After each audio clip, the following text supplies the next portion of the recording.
check. We not take back no check. You pep talk. Tiggity check. Hey girl, let's lay the shot.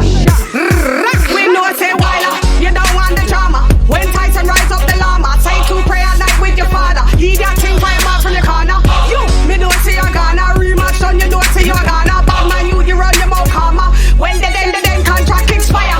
Maybe it's time to retire. Can't see your name on the billboard flyer. You twerk low but you're not on higher. Anything less and you're not getting a flyer. Contract is signed, you draw for your liar. Rip up that time, set it on fire. Only fans are my fucking liars. We tell them, well, I'm pep talk, we shell.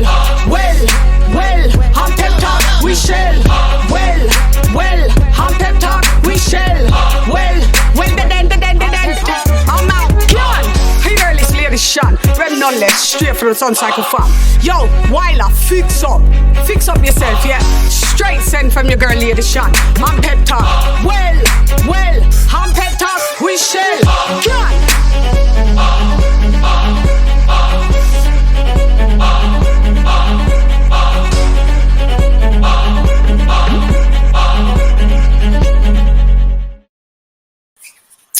Welcome to Comebox with Chann. Hey girl, it's Lady Chann, but none less. Yeah, and today we are talking the big boys, the heavyweights and their division. And I'm joined by my Jenna Fight Fan Figures. Yeah. Hey. Evening, everyone. Evening. I'm good, Chann. How are you? I'm all right, not too bad. Just, like I was saying, just recovering from the tragedies of we were supposed to do this show last week and I got a bit of the old food poisoning eating some takeaway. Yeah. But you need to rest. Health comes first. I know, you did say that and you was very understanding, which I'm I was quite vexed, you know. No, I'm joking. I really hated you that day, you know. If I could have done it, I would, but the toilet was my god, so it just wouldn't have worked, I'm afraid, guys. You know, I had to be posted near the bog. Oh, God, Chann, TMI, but hey. Right, so Lee. Yo. What I need to do, I'm going to put in the link into the chat, just in case we have people that want to come through, like the Woo, who knows? Who knows? I've got a bit of a frog in my throat now as well. So I'm falling apart, I tell ya. This boxing it's tragedy. That's what it is. Also, I need to put it in the. I wonder. Hang on, one sec. I'm going to put it into the private chat. Copy and paste it. Can I do that? Where's the private chat gone? Oh, does it not load that up? Oh yeah, there it is. I'm still sometimes so not the greatest on this. I forget. Send it to anybody that wants in the private chat. People will load up, but we shall start. I wanted to. Are we live yet then? Yeah, we're live. This is the mad. You know me. We are absolutely live. But I just want to sort something out real quick. Oh shit! I missed someone else's show that was supposed to be live, but they should have. Okay. It's funny. Someone invited me on their big up Counterpunch Boxing News all day long. You know what I need to do? What I'm going to do is copy this. I wonder if I can send it to. But I actually listened to the show. I listened to his show as a. You know, it's just sometimes with someone that listened, but I didn't realize that they actually invited me in the show because they sent it via email. And yeah, no. I've just seen it now. What time was it? Have you missed it, or was it happening now? Was it? Oh no, it happened like ages ago, like 5 o'clock this afternoon. But I actually saw it come up on my YouTube anyway, so I was watching it anyway. But I just didn't check my email. I didn't know that I was invited on the show. You know.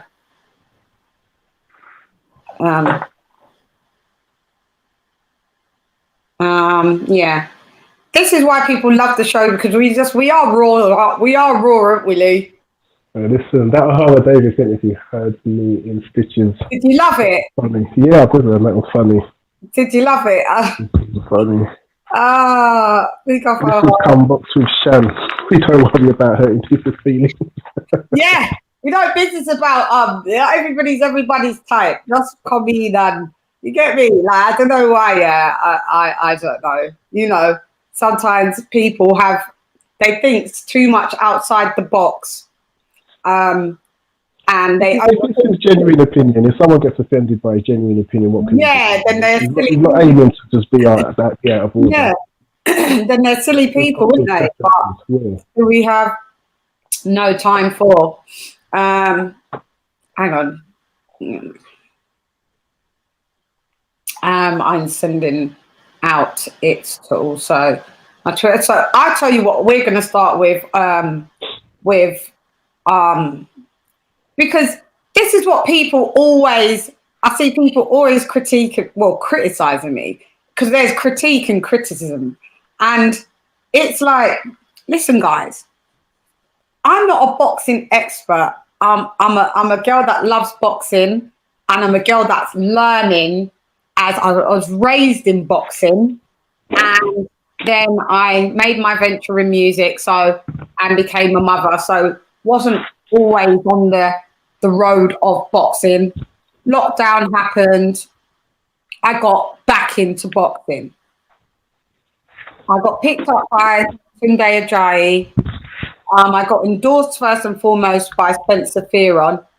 I'm learning, guys. I don't know everything, and I'm not embarrassed to say that I don't. If I don't know something, I'll ask. Or, as everybody knows, my nice big pen, I jot things down and I will look it up.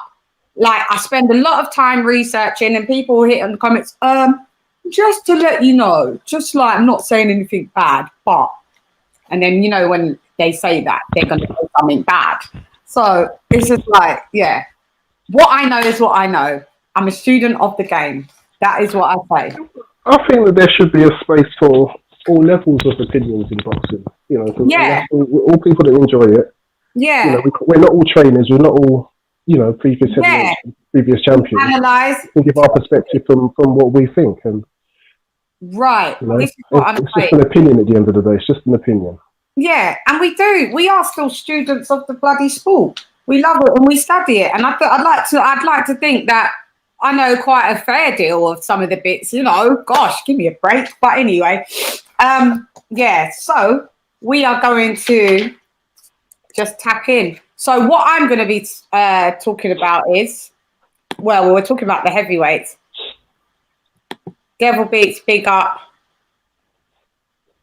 Lockdown gang, Smoke, you know you can come through like the woo when you're ready.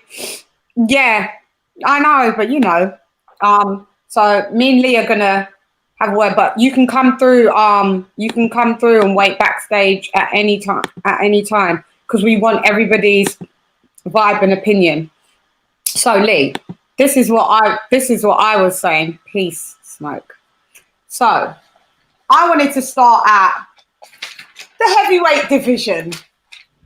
I will just say that I'm finding this division a little uninspiring, to say the least, because I feel that it's becoming a bit stagnant. I feel that it's becoming a bit cherry picked. I feel that it's just the same same people on, like, that are mentioned time and time again. Obviously, that you got the top dogs, so that's why they're going to be mentioned time and time again. But I would like to start with, like, you know, certain prospects of the heavyweight who I've just, you know, that I know about, some that I'm not in the know and I've researched and watched bits about. And I'll tell you who I'm really interested in is Filip Hrgović. Okay. Really in. So I'll run off a few of the bits. To my understanding, he's like 27 years old. So he's still a young lad. from Croatia. The guy, he's super decorated. He comes from an Olympian background. So he's won. He was even with I think at one point he snuck in and took the gold off of Joshua or something like that. So he's had a bronze. He's had a gold. He's very decorated anyway. And he's had right, let me think. So all right, so stats 6'6" out here, Lee. So he's the same height as Joshua, about same weight as Joshua as well. Like on this, what Joshua's weighing now, like 17 stone, 3 pounds.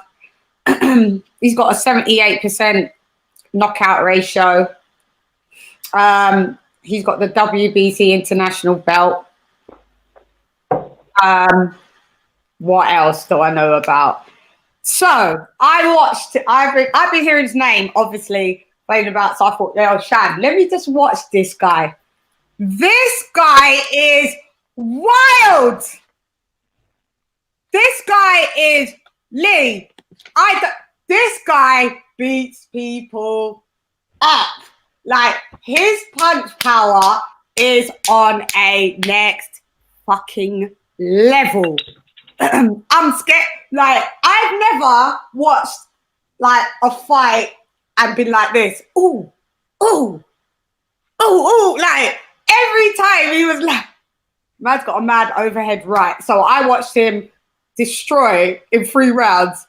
Eric Molina, destroyed drummer boy. He had to play them drums all the way back to Americano y Mexico. Tú sabes. Play those drums all the way back because your ring walk looked very good, Eric Molina, but the way you left that ring, it was wild. I'm not sure. Do you want to chime in? And did you see that fight, Lee? Yes, I did. That was on the Joshua Ruiz 2 or Ruiz Joshua 2. Yeah. Wasn't it? Yeah, it was a good fight. I like Hergovic. He's an exciting fighter. I like the heavyweights. I like the heavy punches. You know, as much as the sweet science is a beautiful thing to watch, I can't say I enjoy it as much as I do a good knockout, a good one-punch knockout, a good combination knockout. Either way, whichever way the knockout comes, I'm up for it. Is Eric Molina? That was kind of I don't know what to call it. Stepping stone fight. We're kind of waiting for him to fight some. We're waiting for him to step up with his Kurgovic. Yeah. To be honest, to be fair, he's been calling out people. I mean, they was talking about him fighting Hunter. Yeah. Oh God. And they were talking about and Alan the Savage Babbage has been calling Hergovic out for a while. He don't want it, and he's out the game. I was going to ask you that from what you said. Yeah, he's got a shoulder injury or something. Got a shoulder injury. He's out. I'm surprised he wasn't in one of Eddie Hearn's cards that he's released. And then I saw on his Instagram that he's injured for a bit. Yeah. And I think Dylan White said in one of his interviews that it's hard to recover. If you're trying to tell him that you need to do other stuff rather than just spar and box, and now he's realising, he's saying, conditioning. Yeah. Mm-hmm. You just prepare your body to protect it. But right. I think he's I don't know who would be a good fight for him. I kind of think Hunter's a lot more proven. But if they go in, it'll still be a good fight. You got. I like Michael Hunter as well. As much as I was saying, I love the power of the heavyweights. If there's somebody, I like his movement, his speed. But wait, Lee, can we just stick to Hergovic before we just graduate into these other heavyweights? Yeah. So Michael Hunter's called him out, and he Hergovic is saying that nobody ever wants to take fights with him. I can see why. It's a dangerous fight. It's a dangerous fight, and it's one of those again, isn't it? He destroyed him. Yeah, but Eric Molina's kind of coming towards the end, isn't he? He's looking for his last few paydays. Yeah, 37, but he's had only 5 defeats. Joshua beat him, Wilder. Who else beat him? Joshua, Wilder. Who else beat him? He's had 5. Did Fury fight him? Yeah, well, no, not Fury. Hergovich beat Dominic Brazil. Dominic Brazil. Yeah, and he's got another 2. That's it. And he's got another 2. But they're quite big defeats, so you can't really say that he's rubbish, because he's not. No, I haven't said he's rubbish. I said at the end. Exactly. Yeah. It was a good step up fight for Hergovich. We were ready to go in. We didn't want a live opponent, somebody that's a lot more closer to their prime years.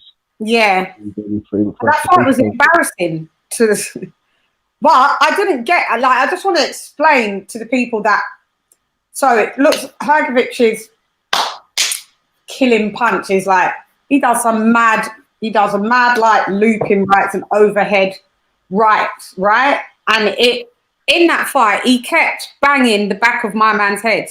So he kept complaining, little drummer boy over here. But didn't he keep ducking, if I remember? Didn't he keep... Who? Molina. Molina, yeah. Wasn't it his defensive style? Yeah, because he's very crouchy. Yeah, he kept bending at the waist and being a bit quite crouchy. So when my man was going for him, it would always catch him at the back.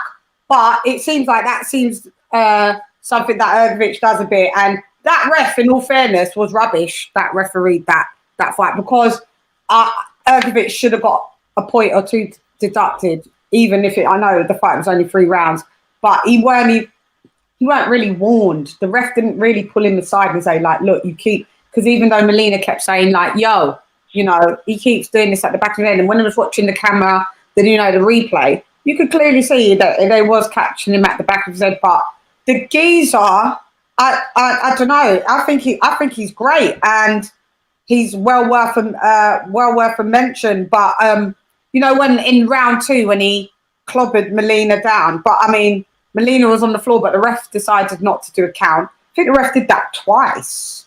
So in round 2 he did clobbered him with a looping right and then like a left hook, and that was Molina doing that to Hergovich, because Molina did do some good. He threw some good shots, but he just didn't have time. He just didn't have time, mate. And then he went down again, and then the ref didn't count it again. It wasn't a count again, and then on the third, and then it was a stoppage on the 3rd round. So the fight was quite a strange one to me. I don't know, but do you think he just took that as so for Hergovich it was just like he was just like the journeyman, and then for Molina it was just like a quick thing. What is it? Judging by Molina's reaction, I don't know if he thought that Hergovich was a prospect and he would be able to handle him, that Hergovich wouldn't be able to handle Molina's experience, and he was just thoroughly shocked when he felt the power. And he didn't take the loss very well. And especially with, as you said, there was a few punches to the head, but I haven't watched it again, but when I watched it at the time, I remember thinking that Hergovich was kind of putting his head there to be punched, and it's like, you can't be ducking and then complaining to the referee. And he was like, yeah, I didn't quite agree with the feeling that Hergovich should have been punished for it. But I did. Watch it again and see. That ref was weak. Weren't a good ref. I forget his name. I've seen him ref a few fights. And when you've got like 2 fighters that are like 6'4", 6'6", I don't think you should have a ref that's like anything shy of 6 foot. Why? I don't think it makes a difference. It does, because that ref doesn't see all the shots. You need kind of to be like, you need to be all encompassed, and you need almost, you're not going to be taller than the fighters, maybe in some cases, but like a semi like aerial view. I just think when that ref was tiny. You're in the ring, you're able to position yourself in the best possible place. Then it can't be a reason for him missing shots. If he's missing action, maybe it's his position or something. But I don't think his height would be the reason. He's just not the greatest. He's just not the greatest ref. I just didn't think he was the greatest ref. We've got a few people coming through just saying their piece. I mean, like on the comments. But I wanna, before I flash them up on the comments, I wanna see who do you wanna bring up with the heavyweights. what do you want to say? And we can obviously we'll expand, but what do you want to talk about? A specific heavyweight situation that's happening, or someone that's caught your eye, or a prospect? What do you think? Well, if we're talking prospects, there's Tony Oka. That's got a fight coming up with Joseph Parker. And he's somebody else that, kind of like Hrgovic, he's been a prospect for a little bit longer than I would have expected. I don't know if COVID has sorted things out. I would have expected them to have had a few more step-up fights by now. But he's having his with Joseph Parker, and that's kind of, Philip Hrgovic needs a name like Joseph Parker on his. I think it's a good stepping stone. They're building it. They're trying to build it as a bit of a grudge match in New Zealand, and they're building it up. And they've been in negotiations before. It's fallen through 2 or 3 times before, but they seem to be getting over the now. Are they fighting because Junior Farr's ill or something? And because Parker was supposed to fight Farr, right? I cannot remember the full ins and outs. He was supposed to fight Junior Farr. It was supposed to be that big New Zealand derby. But Farr's ill, or either Farr's ill or there's something due to some test results. Sorry. It is Junior Farr. He's fine. I got Farr on Yoka. Sorry, really sorry. It is Junior Farr, not Yoka. Okay. It is Junior Farr. You confused me because I was like, okay. Yeah, go on. So, Junior Farr is a prospect. Yeah. He's coming through. He's got his fight with Joseph Parker coming up. They've met a couple of times. They've met a few times in the amateurs. I don't know if they met once or they've met twice and it's 1-1. Not quite sure. Yeah, this will be a good fight for him. Yeah. Up with if he can do something, because it's he needs to. He does need to, because Parker is. Parker's definitely in the top 15 heavyweights. Yes, he is, but he seems to be kind of sliding down the totem pole at the moment. I don't know, even if he gets a victory over Junior Farr, whether that's going to climb him up. Not really. Fight. His level of opposition, he hasn't been able to secure the meaningful fights. Yeah. I don't think that will put him in a greater position. Him beating Junior Farr, to be honest, it does more for Junior Farr than for Parker. I mean, and he must be frustrated because he was in an okay position in the WBO, which meant if he had a meaningful fight, he could have been in contention for a spot. Whether it's a go at Usyk for a vacant belt or an interim or next in line after Usyk had his. There was something really on the line there for the WBO, and he must be frustrated because he's got the pedigree, although we haven't seen much of it in the last few years. And of course, his last meaningful fight was Dillian White, and he's come off of the back-to-back. He's lost his 2 meaningful fights. 2 of the last meaningful fights he's had with Joshua and Dillian White. Yeah. It's that'll be a good fight. I would say Joseph Parker, but who knows? He's just left.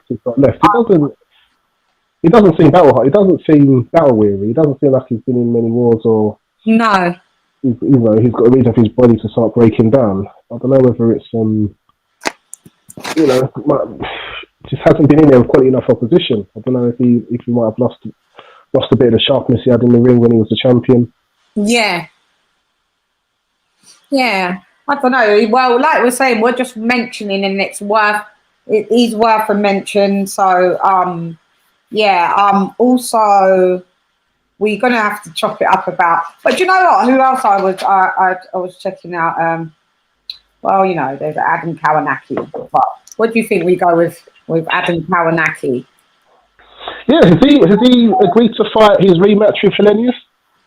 I'm not sure. Because that's what I was watching, the Robert Hellenius one. I heard something, but I don't know if it was that's what they was doing. But don't quote me because I've been on so many. I was on Counterpunch's show, and we was talking about Robert Hellenius there, and it was mentioned, and I can't remember and Adam Kalinacki was mentioned, so I can't remember if they were saying that there's going to be the rematch. I'm not sure. So, but the babyface, he's what, 31, 32. You know, these are like he's more in the, where would you put him, in the B list heavyweights? Yeah, I think he's I don't know. Has he done a bit more than Filip Hrgovic? I think he has. Yeah, he's done more than Filip Hrgovic, but is he like world elite? No. Well, if we separate the top three, then the level underneath them, you got your Povetkins, your Whites. Yeah, because I always say elite, world elite, and then I do world. Like those are so. Yeah, so the the three that we all know, Fury. Well, not that we all know. Who is it we all know? AJ, Fury. What are we putting Wilder as elite? I put him up there in the top three. I put him up there in the top three. You put him up there in the top three? I put him in the top three. Wilder? Yeah, the current top three, yes, I do. I put him as a... He's got one loss on the draw. He's a current affairs boxer, but I can't put it... How do you put it? Yeah, this is where we're going to go in. How do you put... We always do when it comes to Wilder. We always do. Because How do you put Wilder in the top three? I put value on 5-year WBC champion. I think it was 9 times. So what? Look at his resume, Lee. One loss, but he still did it. He was still WBC champion, heavyweight champion of the world. He still had 9 defenses. You know what I mean? It's you can't take it away from him. You can't put Wilder and elite in the same sentence. Hold on. We're talking about the top tier of the current heavyweights. And if you don't put the guy that's just lost his belt, he lost it in his last fight. Yeah. He had the WBC belt for 5 years. He's got to be included in the conversation. If we're included, you know, he's got to be. Just through his achievements. It can't be. I know it annoys people, but his achievements are his achievements. And yeah, if it was that easy, I would have done it. You know, I don't think it is that easy. But Lee. I don't think they give out heavyweight championships like that. And figures, yeah, I know.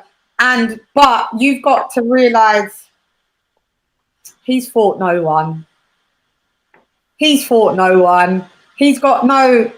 Come on, I feel like a broken... I don't think Lewis Ortiz is any joke. I don't think he's any joke. Yeah, but do you remember the malarkey with all of that? Oh, I'm never fighting Ortiz. He's old. He fought Ortiz when Ortiz was first 36. This is boxing. They all say whatever suits them. Ortiz at 40.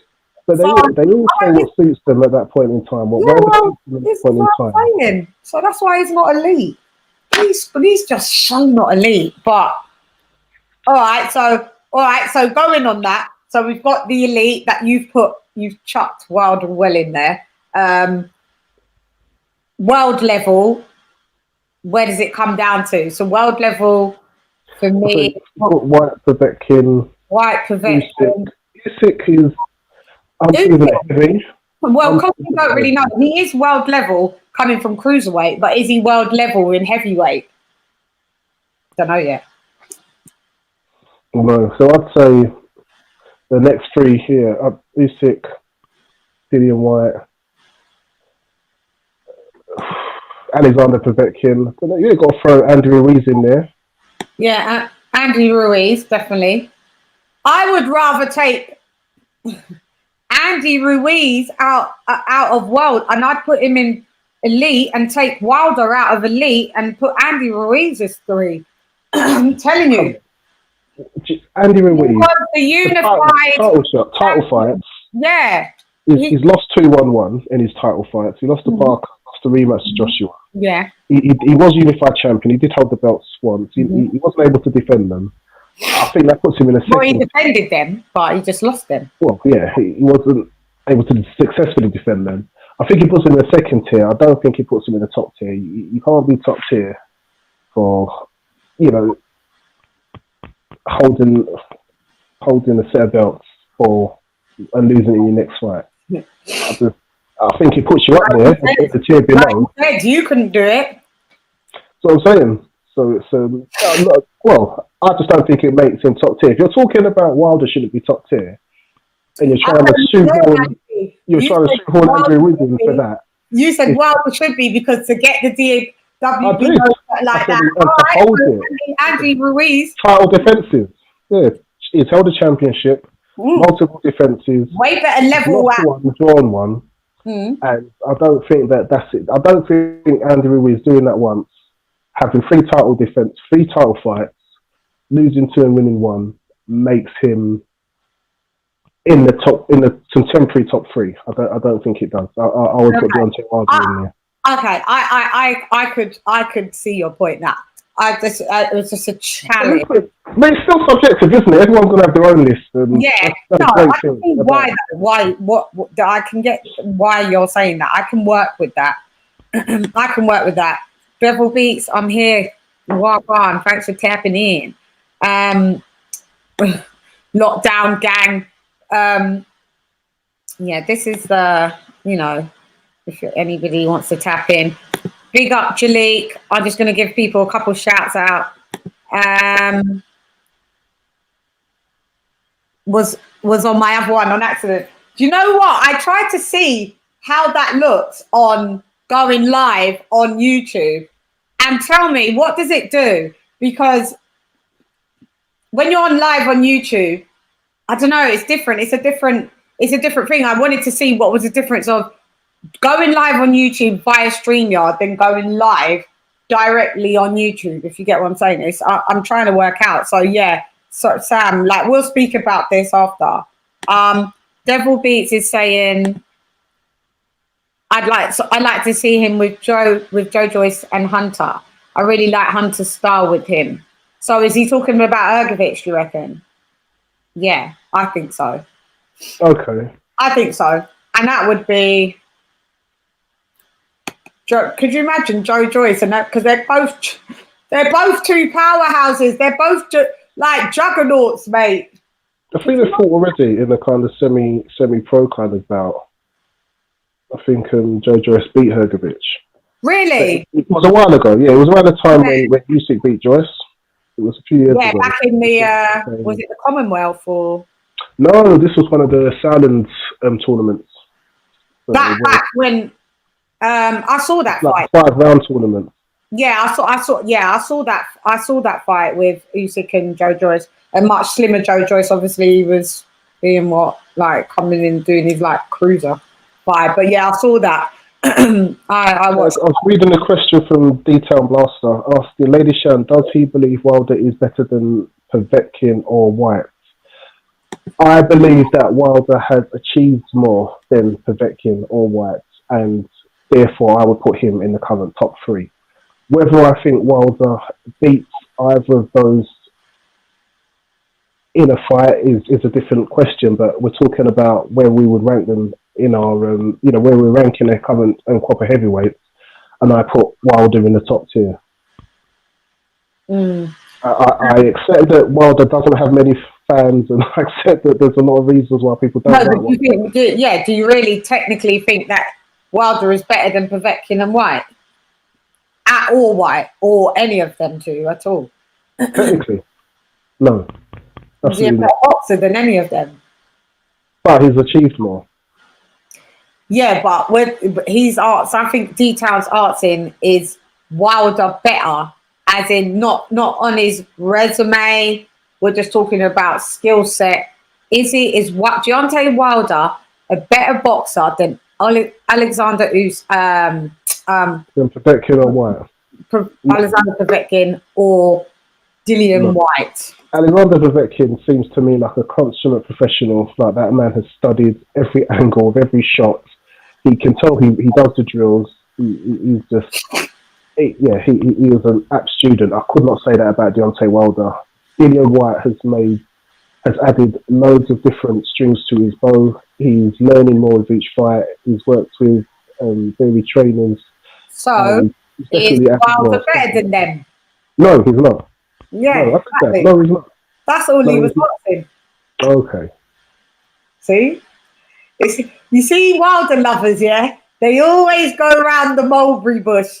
They always go around the I'm a mulberry Wilder lover. What I would say is that I respect the achievements that he's done, and if we're talking about the top three, you cannot ignore his achievements, because if it was that easy, and if it was that easy to hold a belt for 5 years, then a lot more people would have done it. I said it. He's rubbish, fam. He's rubbish. He's rubbish in every shape, way, and form. You know why? Because he's a bloody idiot. He's an idiot. He's an idiot. Big up. Get this smoke. What's up? What's up? What's up? Yo. Yeah, I know what's happening. Peace to you. Hey, what's happening, Queen and Champ? I'm here, man. What's happening? Thanks for joining. Yeah, enjoying Martin Luther King Day. It's a federal holiday here in the States. Yeah, it is, right? Yeah. Big up Martin Luther King. Just strengthening the foundation, going through the 50s and the 60s. Yeah. Give the parents a hug, all that stuff. Yeah, we don't have that over here, but yeah, my family over there celebrate it. I forgot. Yeah, so big up. So yeah, that's your public holiday for today. Yeah, that's a nice way to segue into how Deontay Wilder is not a bum and what he actually has meant to people, right? Because he definitely picked up the flag of the struggle and brought it to the 21st century in his own special way, right? Here we go. Me and you are really going to go at it. Me and you are going at it today, mate. Me and you are going at it. I'm going to give you some smoke. No, I think it brought nothing towards no Black history. He's tarnished it. He's tarnished the name. He's shrouded it in mockery and stupidity. Share idiocy with what he has decided to do. Smoke. He has blamed his great Black history costume for his downfall, effectively. So that strike one, you're out there. Number two, you sack your long-standing Black brother, if we're going to put it down to that mantra, and kept Jay Diaz, who's white. That strikes you off of the team. So I don't know where we're going with this. He's brought to the forefront Black history and Blackness. He doesn't represent my Blackness. I'm all right with my Blackness. I don't need him repping my Blackness. Sorry. All right. That's that was some deep stuff right there. And part of it, and and I'm not saying that your points are not valid, except for the first one. The very first one was definitely a media creation about his costume being the reason why. Okay.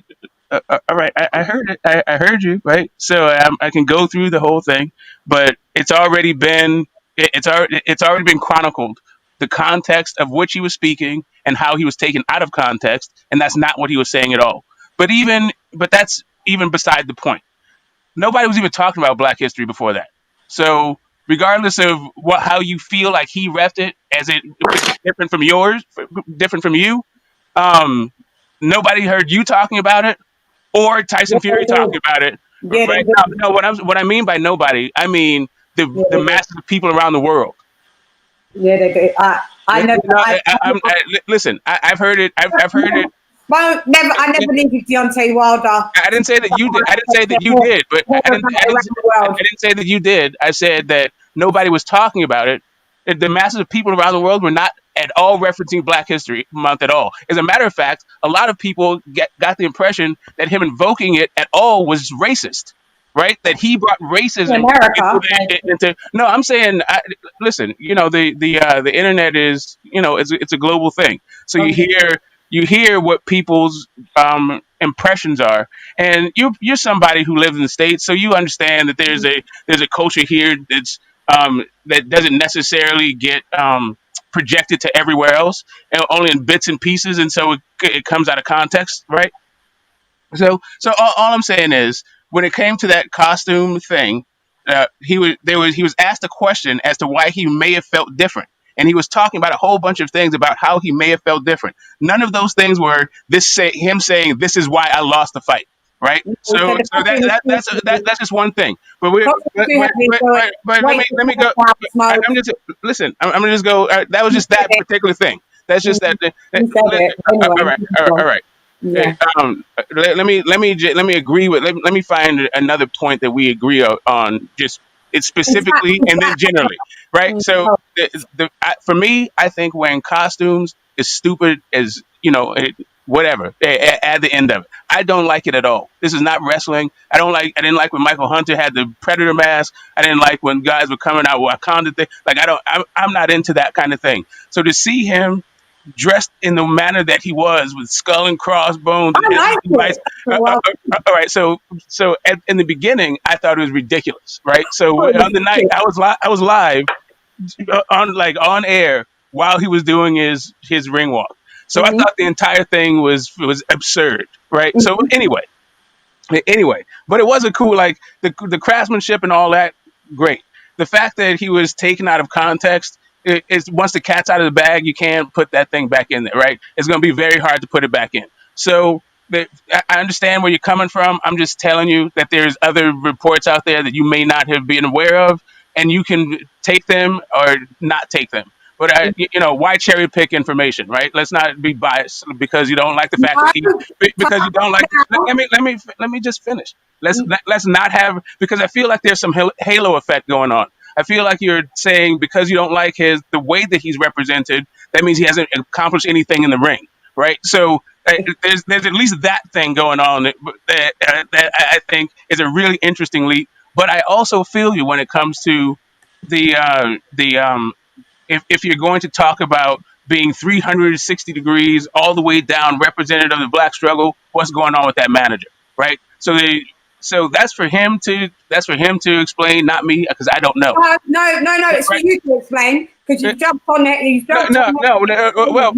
So because you okay, can't, so you can't speak to okay, cool. So when you're I going to can explain explain when my we're not words going then. to explain. So you're going to Cool. explain Cool. everything. I can explain my words, but without having to explain what his actions, right? So I can say what I'm talking about, why I said what I was talking about, right? Yeah, because Because right for now you're me, the wild I feel like there's a zero sum game. Like if he is not all the way down and representing in the way that everybody wants him to, that means he hasn't represented at all. He's And a let me just tell you, like none of us are perfect. Like I represent the way I represent, he represents the way he represents, as a and dickhead. and and Yeah, and and yeah, and and, yeah. and we're gonna have to take the consequences for the way that we behave when we put ourselves out there as self identifying as part of any kind of group, right? That's what it is. He's come out and said unapologetically that he is the descendant of American slaves. That's what he Oh, comes we never anywhere. knew That's what that. he said. He talks about going to slave museums. He talks about his people. So for me, um, I don't think that he's the only one, right? But I'm noticing that he is one, and that's it. That's it. It's not that deep for me. I'm just, I appreciate it. I appreciate that. Like for me, there's some definite what questions I have when it comes What to are what's those going on questions? with his management, right? Go on, what are those questions? Um, Where does he falter in well, okay, saying so when it that comes to in this, your okay, crime, all right, when so you guys light candles every day with his pictures right in front of you in your front room, in the family room? Go on, go on. Let's see. my family room. Are Yeah, you you know talking the family room. my family room? You think You Deontay know, Wilder's in my family room? Is that yeah, what yeah, you're yeah, doing yeah. right now? That's what Yeah, you're doing right now. Okay, cool. yeah. All right, cool. What I'm thinking is in this rematch, I definitely love Tyson Fury's upgrading his corner. Like they having Javon Sugar Hill in there, an X's and O's guy, I think was instrumental. And even on the night, if you look at the instruction from one corner, what was going on one corner versus what was going on in the other corner, it was like night and day. So he needs to get rid of that slapstick, like whatever that was. And I'm not, I'm not going to cast any aspersions on those guys, but he definitely needs to upgrade his camp. I don't know what Malik Scott is capable of. Maybe he can bring out something that we haven't, that we don't expect. But I think it's definitely a hard, but it's a hard task to get somebody who is going to be as technically proficient and understanding the science and how to make adjustments in a fight than Sugar Hill. Mhm. So, right. So I think the entire eyes of the world will be on gloves and all that stuff, but the idea that JD's is going to be your boxing mind, I don't think that's going to cut it. I don't think that's going to cut it at all. So yeah. So, but Yeah. as far as the drama that went on in between those guys, Mhm. you know, I have friends that I've known for decades, right? That split up, and I don't get involved in their stuff. So guys who I don't know, or people who I don't know, and their personal drama, I don't speak on because I don't know what goes on between that. I feel like it could have been handled any number of ways, and on the outside looking in, it should have been handled differently. But that's a judgment from ignorance, really, when it comes right down to it. And I let people do whatever, make their own mistakes, and have their own redemption stories when it comes to the way that they interact with each other. But none of that has anything to do with what my man said, and where I agree with him is what he's accomplished in the ring. Like that, like forget the whole character thing of it. Like that's cool. We can, these public figures, they put themselves out there for us to slice and dice their character up and their personalities. But at the end of the day, beyond all the stakes and all this stuff, it's about the fights for me. And And he this doesn't dude, fight anywhere. this dude is taking them and giving them. When it comes to them lumps, he's let taking me them and address giving some them. points first, Smoke, with Yeah, go ahead. and then we'll Go ahead. get on to like the fights and stuff of what Yeah, go ahead. about. Okay, so for once, he's got one of the most, and I don't want any interjections. For once, he's got one of the most deluded fan bases in the whole history of the sport of boxing. Facts. So if we're going to talk about us going through the black struggle and us having racism against us and prejudice, is that a word? Prejudice? No, is it prejudice? Prejudice. Yeah. Yeah. Prejudice. Just word. Yeah. Just straight up. I always keep making up words on there. But, Yeah, no, it's all good. We're good. Yeah, you're in the flow. Why is it that he thought it was okay to degrade a whole culture of gypsies, but yet going through the black struggle, knowing what it was like when people called us names and stuff like that, he thought it was okay for him to talk down on a culture of people that he knows nothing about. You don't really have that sort of gypsy in the States. You guys have Romany gypsies, but he's not from the Romany lineage. So I don't understand where that. I thought that was a big line of hypocrisy to the highest. I thought it was disgusting. Why I thought it was disgusting that he turned this whole fight into a race war with black versus white, whereas here boxing is a British staple sport which has been going on for over 100 years. We don't really do a lot of things happen in England where we go through the black struggle, but within our sport of boxing, my man, we don't really do this black boxer be white boxer, and we're going to pick the black boxer because I'm black, and they're going to pick that. Not saying it doesn't happen, but as a whole, we've only noticed this more and more as the Tyson Fury and the Deontay Wilder, because he's brought that to the forefront. That's very damning and very destructive to the sport, I feel. So that defames his whole legacy, in my opinion. Then I wanted to ask you a question, but there was just one thing before I asked you this question. The difference between us and Americans is that, when things are going wrong, you guys love to air all your business out in public. Whereas us, we're a bit more private, we're a bit more reserved. So when things were being spewed out, it didn't even matter if it was by Deontay Wilder himself, but his fan base was quite happy to say the most weirdest, randomest, silliest things because that's what they go for. Whereas us, we're just a bit more reserved and we're just not really, we may say our wild shit like to our homies at home, but we're not really going to go on every public forum and bully people weirdest things. But to their credit, Deontay Wilder has come out and kind of co-signed everything that most of their claims. He co-signed everything. So therefore, they were speaking his truth, weren't they? They were speaking his point. They were representing what he was telling them, and they just got to speak on it first. So it's because I was surprised, about some of the things they were saying. But then when Deontay Wilder was saying it, I'm like, well, there you go. You get what I mean? If Wilder feels it himself, then that kind of gives them a lot more credibility, rights, acceptance to speak on their channels. Yeah. Okay, so all right. So I was completely confused. I'm glad that you just said what you said because now that clarified what you guys are saying when you say his delusional fan base. What you're actually talking about is a couple of YouTube channels, not his entire fan base. That's what you meant, right? Fan base. You said so his entire fan base, right? So and his entire fan, Lady so Chann. his entire fan base, Yeah, all of right? And this is before before the Fury rematch, or They've this all- entire time. they've all this entire time they've always been Right. Right. So when he fought Bermain Stavern, he had delusional fans. When he fought but Luis Ortiz, delusional fans. He always had the worst fan base. That is always. okay, because that's what I was talking. Because that's the way I was taking it, right? Yeah, he has. He's always had the Right. So right. So it just grows wilder and wilder. right. So I am. Listen, as fans. You don't need to be fans with the other fans of boxers. You don't even need to be fans of boxers. But if a fan base rubs you the wrong way, then that's cool. I've met some.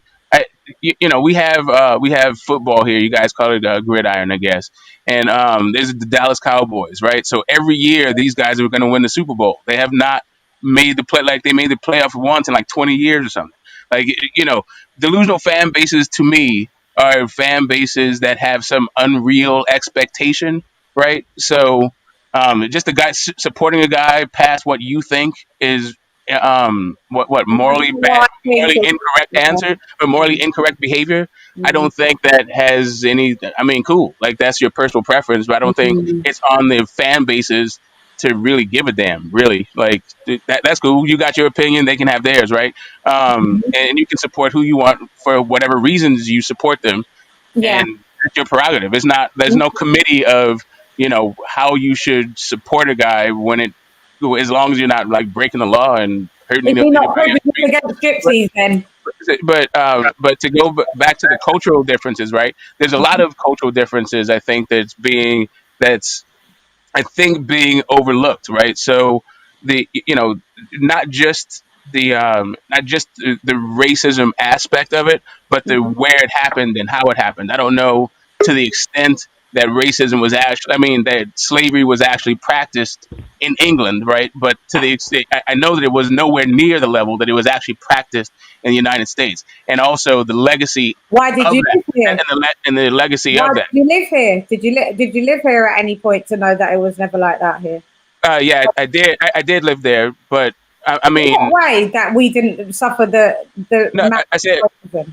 I said that that slavery wasn't practiced in Oh, England, mm, right? That's what I was saying. Not that yeah. racism, but Oh, yeah. slavery itself, right? And then also the effects of that. So a lot of the stuff that he was actually speaking about had to do, and what I mean by England has a very long history, I'm not going to go Yeah, into it was yeah, it's let's different not go into forms, that it's one. different forms and all kinds of things. But I'm just saying the way that it was practiced amounted to a group of people and him belonging to that group of people, right? That's.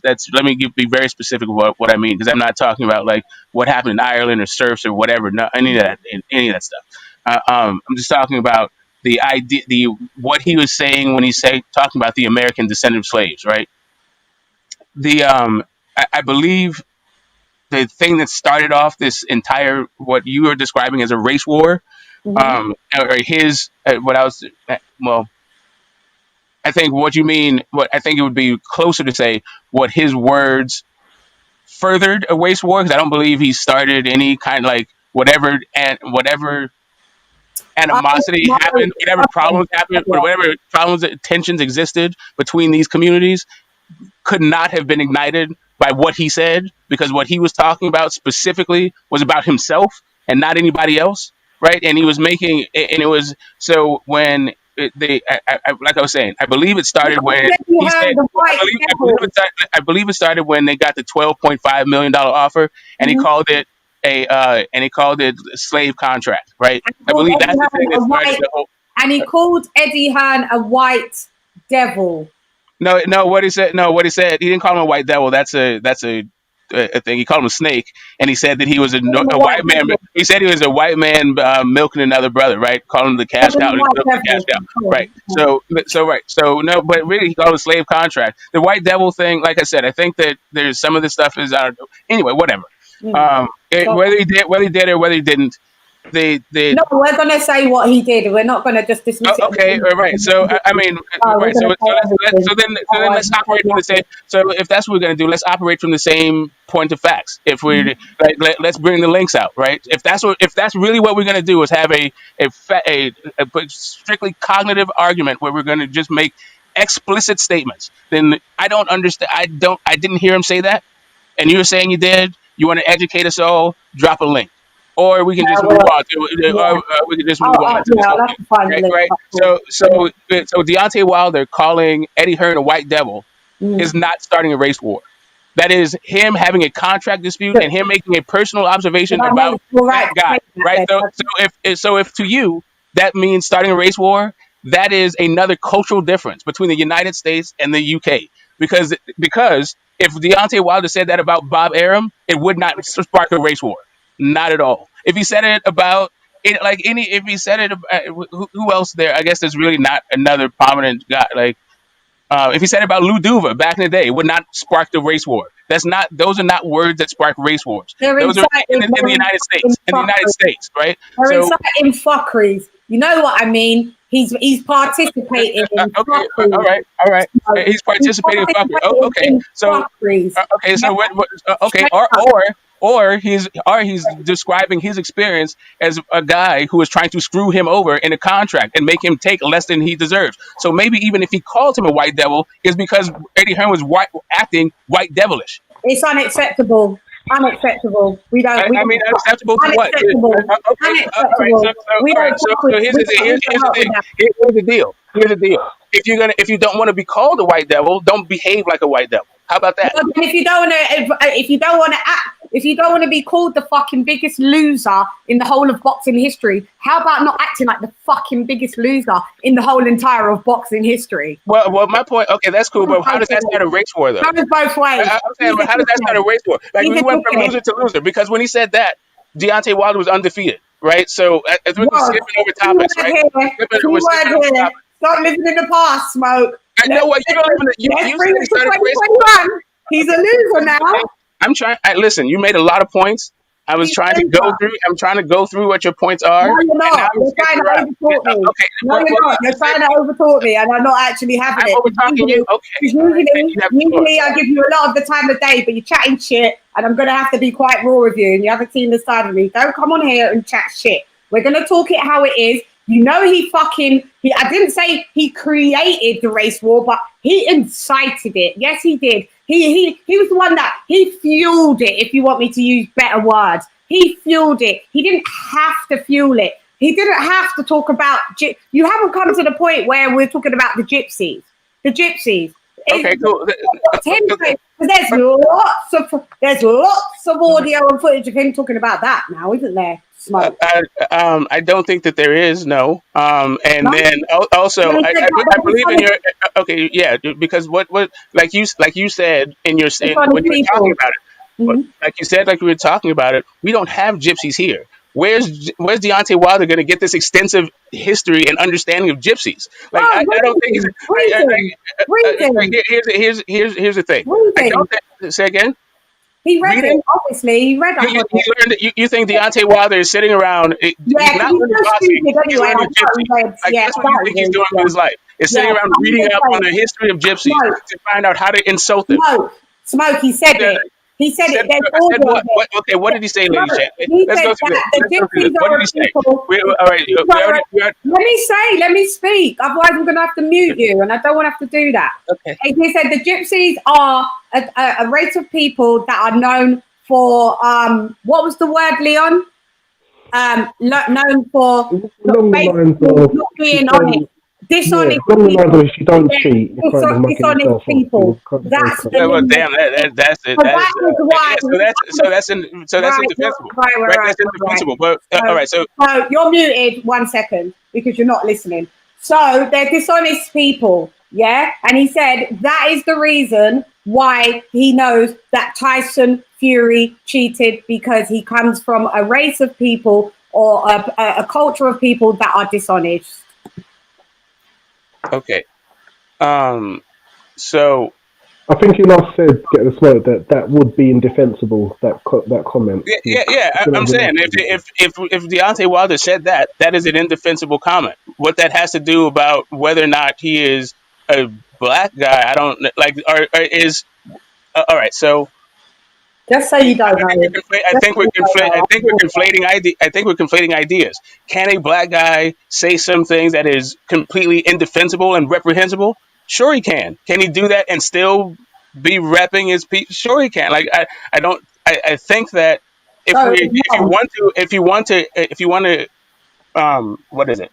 If you want to denigrate Deontay Wilder's character, I think he's given anyone ammunition to do so, right? But it depends on what your own moral compass is, right?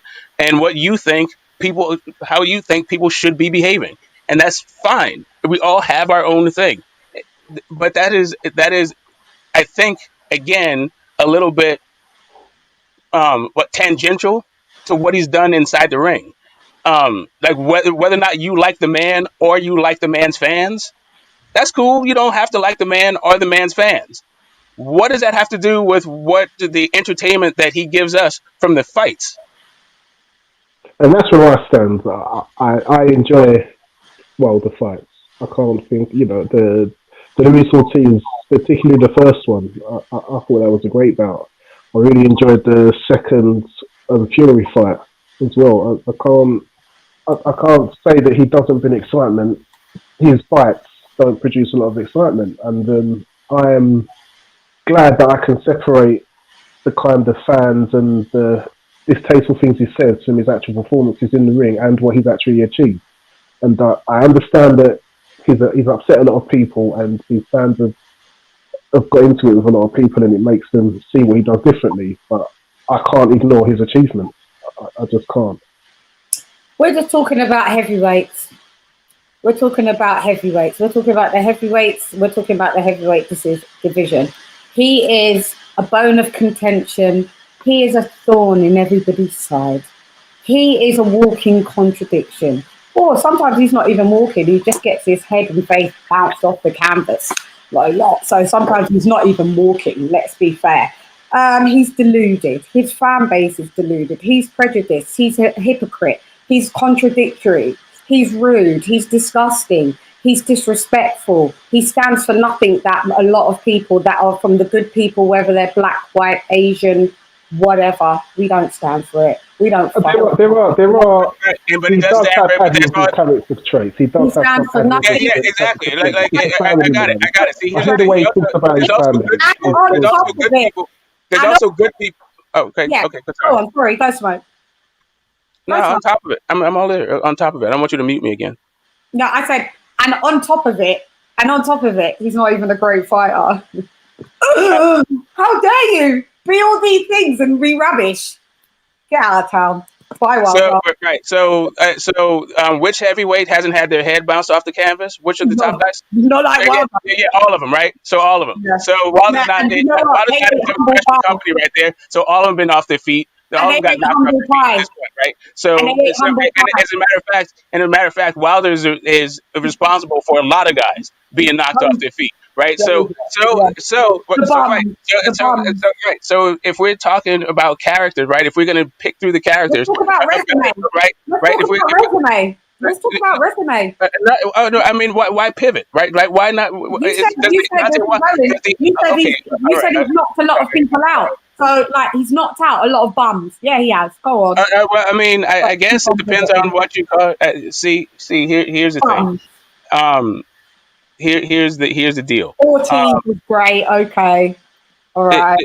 Well, I mean, I think Fury is great. I think Fury is great. He told, he said, I got Fury. Fury said himself, I was knocked out. Yeah, he bounced Fury's head off the camera too. Yeah, him too. And guess what? Fury too. Guess what happened? Yeah, okay, I know that happens, right? That happens. I'm just saying. that Deontay Wilder is Great not white an hope. example of getting dropped in the heavyweight division or getting stopped in the heavyweight division. That happens in boxing. Like, as a matter of fact, there's only one heavyweight that hasn't had that happen to them in the history. Well, at least when it comes to the result. Muhammad Ali never got dropped either. I mean, I never got stopped, but he got dropped too. The big guys get dropped. Guys get, it happens. It happens. But yeah, he stood for something. All I'm saying is, if you want to delve into the character of these fighters, We're just covering for all me, these things. for me, Current events. for me, Now. for me, I wouldn't be able to actually appreciate the sport because none of them are my heroes. I just appreciate No, that is your hero. what I appreciate is where if you had the Venn diagram where we have sort of overlapping interests. Like, I don't have an interest for example, to give birth, right? But that's one of his interests. So I don't need to castigate the guy because he wants to give birth. But I also don't need to. I don't need to. I don't need to support it, and I don't need to castigate it. All I need to understand is that's not one of my interests, right? But one of my interests is to be entertained by the sport of boxing, and to that extent, this guy is the most exciting heavyweight to the point that the only exciting fight I've ever seen Tyson Fury be part of is with Deontay Wilder twice. But anyway, that's just my own personal preference. I appreciate skills really over knockout ability when it comes right down to it. If you're going to go through my sort of my meta principles about boxing, but when it comes right down to it, I appreciate the guy for what he is for the what is it? The positive things, for the overlapping self interest.